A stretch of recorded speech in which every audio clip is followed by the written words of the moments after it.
experience with the participants. This makes our institutes very unique and incomparable in the country. At the same time, I do realize that the government departments, particularly the training institutions, suffer from relative disadvantage of the scarcity of necessary training resources, both in terms of human and material. But I also know that even these limited resources, the present administration of the institute has been successful in raising the quality of the training. This is encouraging and it must be appreciated. Ladies and gentlemen, in my opinion, government service is more of a personal and voluntary commitment than a mundane occupation. A diligent government servant works to serve the people through formulating valuable public policies and effective implementation of the same to improve public service and delivery. This cannot be done without conviction and personal commitment. A public servant neither routinely switches job nor his dividends are as financially attractive as in personal business or the corporate sector, despite having competitive academic and professional abilities. The Director General spoke about the 7th NFC award. I do tend to disagree with him a little. I believe that the provinces did use, and you could see the development that had gone on in the provinces in the last 10 years since the 7th NFC, the additional inflow of money into the provinces. In my opinion, and I've been having this argument of the Federation for a very long time, is that still, though there's talk of reducing the NFC award and rolling it back or taking back some money from the provinces, first of all, it's not constitutionally possible because there's an amendment in the Constitution now that you can't reduce the share of the provinces. Secondly, my opinion, the 7th NFC preceded the devolution under the 18th Amendment. So in fact, we need more money in order to take care of the additional responsibilities that we've been given. I'll just give you a couple of examples here. The National Institute of Cardiovascular Disease. At the time that it was given to the provincial government, 2012, I believe, at that time, the expenditure of the Federation on NICVD was 900 million rupees. Last year, we gave them almost 9 billion rupees, and that is why it has improved. And you can see, we've made 7 satellite units. The NICVD in Karachi has the largest number of primary angioplasties under one roof anywhere in the world. And inshallah ta'ala, Sakkar would be the second largest once it is fully operational, but in terms of getting up to scale. Another example is the Jinnah Hospital or the Jinnah Postgraduate Medical Center. I was the finance minister at that time. This was July of 2012, I believe. And the finance minister came over and told me that, we've got this new facility and we have not budgeted for it. 1st of July 2012, the federal government stopped all finances to Jinnah Postgraduate Medical Center.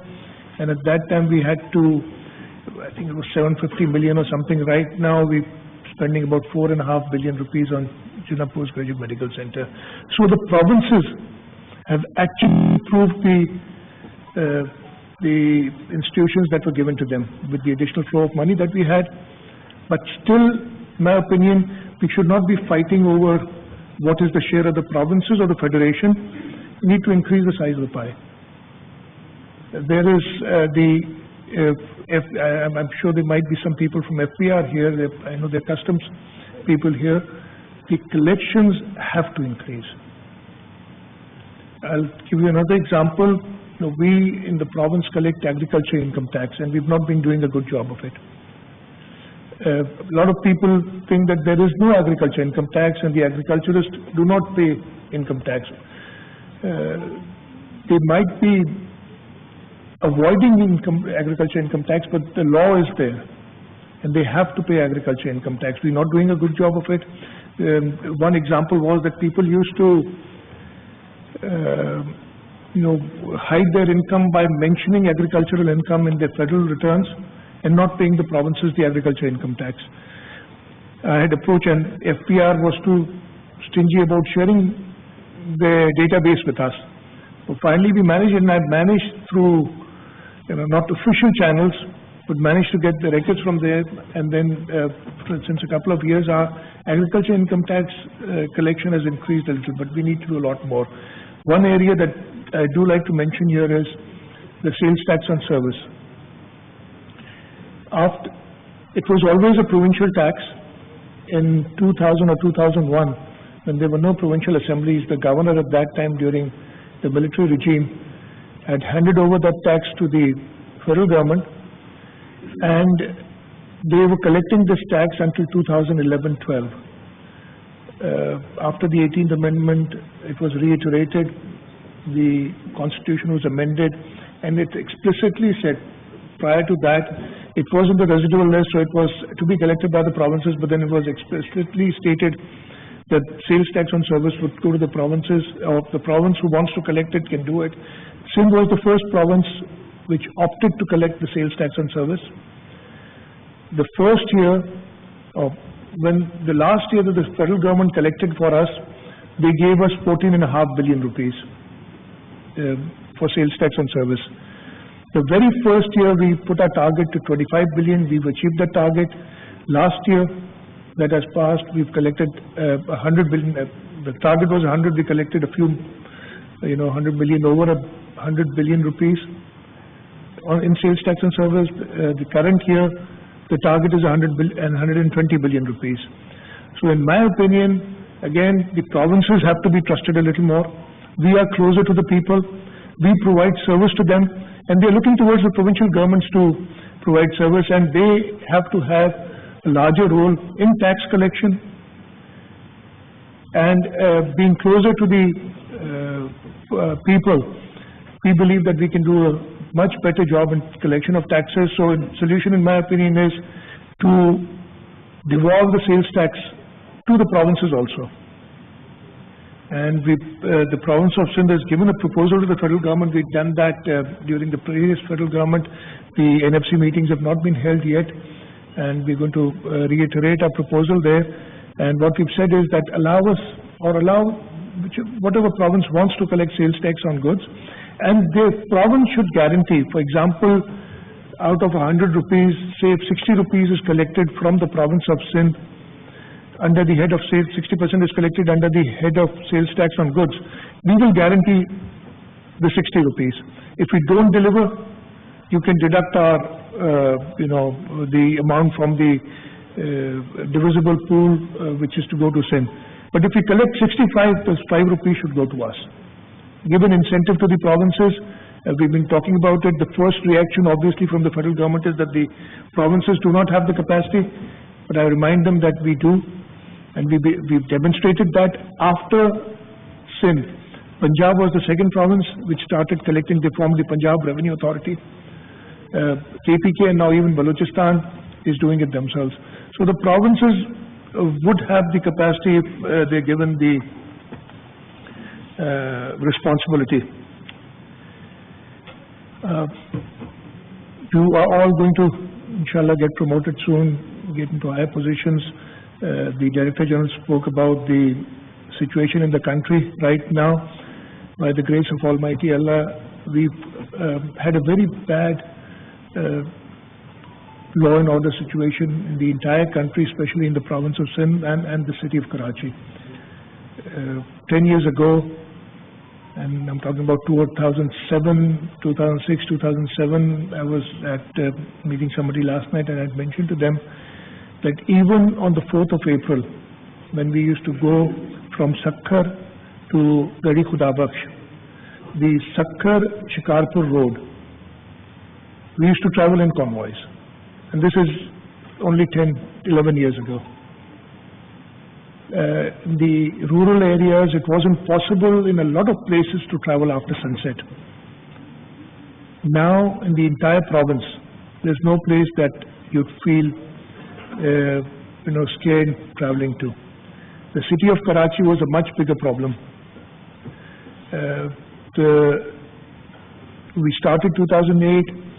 We formed a coalition government, and we were hoping to work with our coalition partners to improve the law and order. Did not work. Finally, in 2013, the Rangers were given certain tasks in the city of Karachi, and after 2015 we really got serious, in my opinion, to get the law and order under control, and by the grace of Almighty Allah we succeeded in that. And the example is the most recent problem that we had in the country.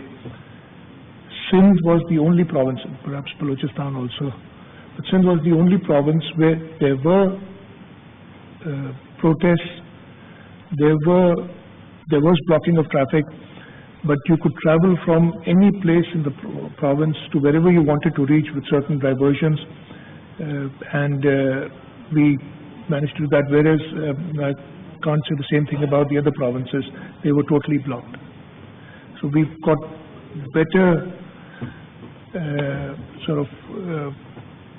we reach out to our people in a better way in the province of Sindh, and we've been able, by reaching out to people, we've been able to control this. At the same time, I say we can't be complacent, because both the terrorism, the people who want to perpetrate terrorism in our country are still active, and we need to make sure that we continue our resolve to give our citizens proper law and order, to give our citizens peace of mind so that they can go do their businesses, their children can go to schools, provide them with hospitals, so that they can get their health, their health facilities, and we've been trying that.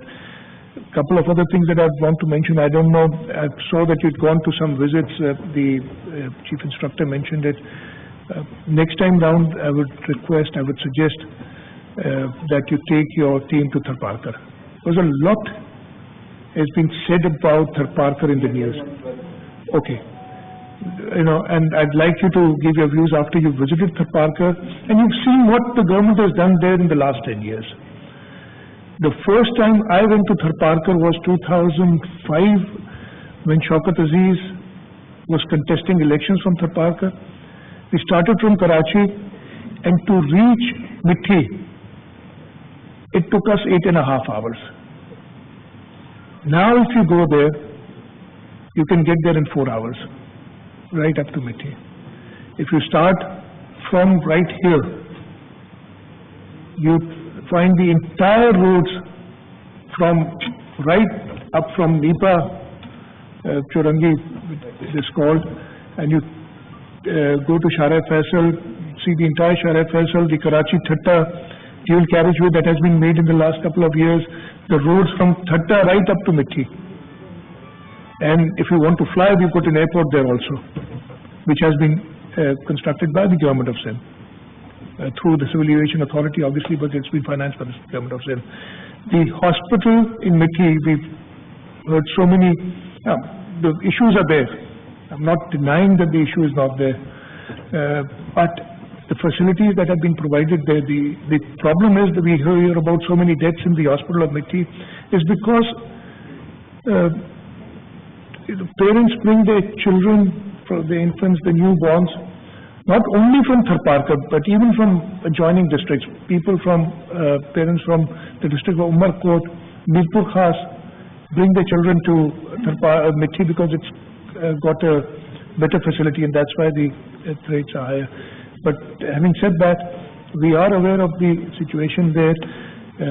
The government of Sindh provides free wheat to the residents of district Tharparkar, to Umarkot, all the desert areas, and now we've also started a scheme that we're providing food packets to, and we've identified pregnant and lactating mothers in the district through the health department.